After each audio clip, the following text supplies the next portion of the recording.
Salut à tous, j'espère que vous allez bien. On se retrouve aujourd'hui pour une nouvelle vidéo et aujourd'hui on va parler des choses que je ne fais pas, des endroits où je ne vais pas du tout pendant un mois blanc.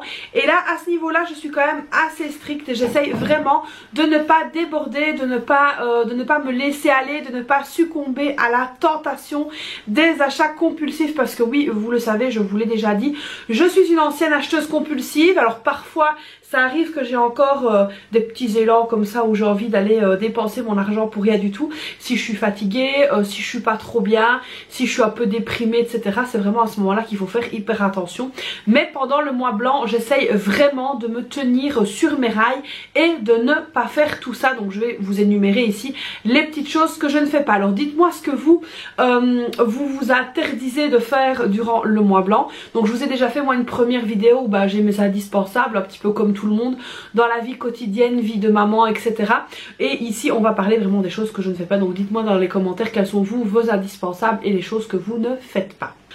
Durant un mois blanc, ou là en l'occurrence pour mon super gros défi, je m'interdis donc toute visite chez Action, à la Foire Fouille, dans ce type de magasin là, je n'y vais pas. Alors s'il y a vraiment besoin de quelque chose, comme par exemple du liquide lave-glace ou des choses comme ça, j'envoie mon mari avec seulement la petite somme qu'il lui faut pour acheter le produit en question. Mais on essaye vraiment de ne pas y rentrer parce que c'est vraiment un piège, d'autant plus quand on rentre dans ce type de magasin là avec les enfants, il leur faut tout le temps quelque chose. Alors évidemment là je ne vous dis pas que s'il leur faut quelque chose pour l'école, des crayons d'écriture ou des trucs comme ça, je n'en achète pas, c'est pas vrai. Là je vais aller en chercher si j'en ai besoin, même si moi mon bac de fourniture de secours pour l'école est bien rempli. On ne sait jamais s'il faut quelque chose vraiment en urgence, j'irai, mais vraiment avec la somme que j'ai besoin et rien de plus. Alors ça, pour ça je suis vraiment très forte.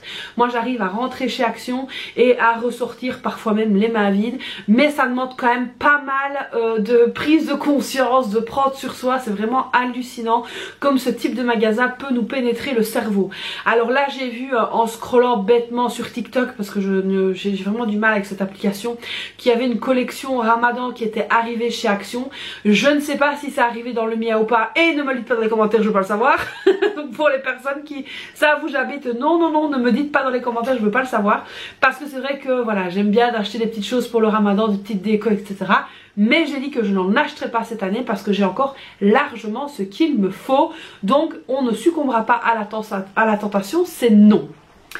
La chose suivante qu'on ne s'autorise pas pendant un mois blanc, c'est les sorties. Là on a dû faire une petite entorse à la règle parce que comme je vous expliquais, on a eu une visite familiale. Bien que moi vous me voyez ici pendant que mon mari et mes filles sont donc partis se promener avec notre invité, parce que tout simplement ils allaient marcher énormément, ils allaient vraiment visiter, etc. Et moi je suis pas du tout en état pour le faire, j'ai l'impression que je vais exploser et dès que je marche un peu trop j'ai mon ventre qui se contracte. Et du coup je n'avais pas envie de prendre le risque de quoi que ce soit. Donc là moi je suis tranquillement à la maison pendant que eux se baladent. Mais c'est vrai que pendant un mois blanc c'est vraiment pas de sortie payante. On essaye de faire des choses gratuites comme aller promener dans les bois ou des choses comme ça. Mais là honnêtement je suis pas capable de faire ça pour le moment. Donc c'est peut-être pas plus mal au final. Mais c'est vrai que les sorties payantes ça vraiment on évite. La chose suivante qu'on évite aussi pendant le mois blanc, c'est les restos. Alors ça peut vous paraître logique qu'on n'aille pas au resto pendant un mois blanc. La seule entorse entre guillemets à la règle, comme je vous expliquais, donc ma fille a son anniversaire le 31 mars. Et donc là bien sûr que oui, on ira donc au resto pour son anniversaire. À savoir que chez nous on va 4 fois par an au resto. Vraiment quand je dis resto c'est vraiment un resto, c'est pas un fast food ou un truc comme ça. Ça c'est vrai qu'on y va de temps en temps mais ça reste très très rare. Mais vraiment les restos, alors comme dirait ma fille la petite, où il y a les serviettes en tissu, etc. Ça on y va seulement pour nos anniversaires. Et donc là elle aura son anniversaire le 31 mars et forcément on ira donc faire un petit resto pour son anniversaire. Mais sinon en règle générale pas de resto quand c'est un mois blanc. La chose ensuite que je ne fais pas pendant un mois blanc, c'est que je ne fais pas d'achat sur internet. Attention, même si j'ai des sous dans mes cagnottes. Donc comme vous le savez, en tant que créatrice de contenu, moi je me fais donc rémunérer pour énormément de choses en chèque cadeau, que ce soit donc Amazon ou autre. Et donc du coup, donc là je vous mentirais si je vous dirais que je n'ai pas d'argent dans mes cagnottes, si j'en ai. Mais non, c'est non, parce que c'est 2 mois blancs, je vais dire ça comme ça, et donc je n'achète pas. Alors il y en a qui me disent oh mais c'est pas de l'argent qui rentre en compte en fait dans ce que tu as besoin, etc. Mais je préfère ne pas tenter le diable, parce que je me connais. Si en fait je commence à commander sur Amazon, etc. avec mes chèques cadeaux, déjà évidemment je vais commander des bêtises, parce que quand on a 20 ou 30 euros, bah, on va prendre un truc, un bête truc. Or que si on attend un petit peu, qu'on cumule, qu'on arrive tout de suite à 150, 200 euros, c'est tout de suite beaucoup plus intéressant.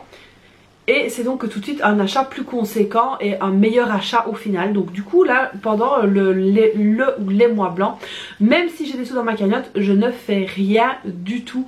Comme ça au moins je ne me laisse pas tenter par acheter d'autres choses et devoir continuer à payer avec ma carte ou des choses comme ça. Donc ça je ne fais pas. Un endroit aussi très particulier que j'évite pendant un mois blanc, c'est les centres commerciaux. Alors pourquoi est-ce que j'évite? Parce qu'en fait tout simplement dans les centres commerciaux on est toujours tenté à faire plein de choses. On voit les vêtements, on voit les chaussures, on voit les produits de beauté, les maquillages, les machins, on est toujours tenté. Et c'est vrai que pendant un mois blanc j'essaye vraiment d'éviter toute source de tentation, parce que je me dis qu'à un moment donné ou l'autre je vais finir par craquer, et du coup bah plus de mois blanc, et donc ça servira à rien d'avoir fait donc des efforts déjà juste avant pour pouvoir aller dépenser juste après, donc c'est pas la peine. Donc moi les centres commerciaux vraiment j'essaye d'éviter. En plus comme je vous l'ai déjà dit, ici quand on va dans un centre commercial, il y a plusieurs problème dans certains entre guillemets, c'est que les toilettes sont payantes, donc déjà ça c'est compliqué. Et là en plus en étant enceinte je peux vous assurer que les toilettes je les vois quand même très souvent, et puis les parkings aussi. Il y a certains centres commerciaux ici que les parkings sont payants, et franchement c'est pas donné. Donc déjà rien que ça, sans être encore rentré dans le centre commercial, on a déjà le parking à payer. Si on doit aller aux toilettes, il y a la toilette, et puis en plus les enfants c'est une glace, c'est une boisson, c'est ci, c'est ça. Et puis bah du coup bah nous les parents on va pas se le cacher, on a sûrement envie d'un café, on a envie de quelque chose aussi. Et puis donc c'est comme ça qu'on arrive à dépenser 100 euros sans rien avoir fait. Donc c'est vrai que quand c'est un mois blanc, j'essaye vraiment de faire un maximum de choses qui ne vont pas me tenter de dépenser. Alors c'est quand même un exercice qui est assez compliqué au niveau psychologique, parce que bah, comme je l'ai dit, parfois il y a des achats obligatoires. Donc comme je vous ai pris l'exemple du liquide lave-glace pour la voiture, c'est vrai que chez Action il n'est pas cher, mais le problème c'est que quand on rentre chez Action, c'est vraiment difficile de sortir sans rien. Donc moi j'essaye vraiment de faire très attention à ce niveau là. Quand je vais donc dans ce type de magasin, je ne prends pas mes cartes, je les laisse à la maison, je prends tout simplement l'enveloppe d'hiver, je prends et je sors, et je sais que je suis limitée. Donc ça aussi franchement c'est pas mal pour la psychologique de se dire que nous sommes limités au niveau de notre pouvoir d'achat à ce moment là, et donc comme ça bah, ça nous évite les dépenses à outrance. Donc voilà un petit peu le genre de truc que je ne fais pas moi pendant un mois blanc. Alors il y a d'autres choses, hein. Par exemple je vais essayer vraiment de vider ce que j'ai dans mes produits d'entretien, etc. Maintenant après si je dois racheter quelque chose, bah, j'irai quand même l'acheter, mais c'est vrai que j'essaye quand même de faire attention en me disant ah tiens c'est le mois blanc, donc attention à ci, attention à ça. Le but ici donc d'un mois blanc n'est pas d'utiliser tout ce que vous avez chez vous et racheter tout le mois d'après, parce que sinon bah, vous allez perdre les bénéfices de votre mois blanc. Le but ici c'est vraiment un petit peu de sentir que nous sommes capables de faire des économies par nous-mêmes et de chercher des alternatives. Donc ça c'est très important aussi, notamment dans les sorties. Voilà par exemple quand moi je sais que nous sommes en mois blanc, s'il fait beau, donc là aujourd'hui on a de la chance, c'est un petit peu ensoleillé même si vous ne voyez pas, on va quand même essayer de faire des petites sorties gratuites. Donc on va aller se promener dans un bois, dans un parc ou dans un truc comme ça nous fait du bien, ça nous oxygène. Alors évidemment j'essaye toujours d'avoir que ce soit des collations ou que ce soit des petites bouteilles avec moi, parce que sinon je sais que mes filles vont demander quelque chose, et c'est pas du tout le but dans un mois blanc. Pour vous donner encore un petit exemple, la dernière fois je suis allée chez le médecin, et c'était vraiment juste à la sortie de l'école. Donc je prenais les filles, on allait chez le médecin, et donc j'avais donc préparé dans la voiture un sachet avec des bouteilles d'eau, des collations, etc. Arrivé dans la voiture, évidemment ce qui lui est arrivé arriva. Ma fille, la petite, me dit maman on n'a pas pu prendre notre goûter, on peut s'arrêter à la pompe pour aller chercher un goûter.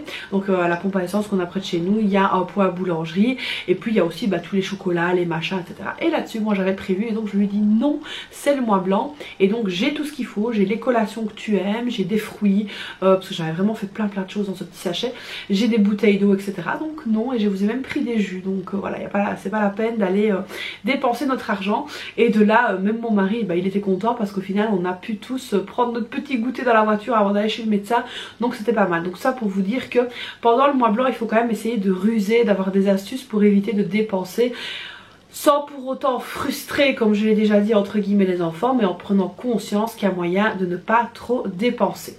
Donc voilà, j'espère que cette nouvelle vidéo spéciale mois blanc vous aura plu. Comme d'habitude, n'hésitez pas à liker la vidéo pour me montrer votre soutien, à vous abonner à la chaîne, me laisser un petit commentaire. Et puis moi je fais plein de bisous, on se retrouve très vite pour une prochaine vidéo. Bye bye!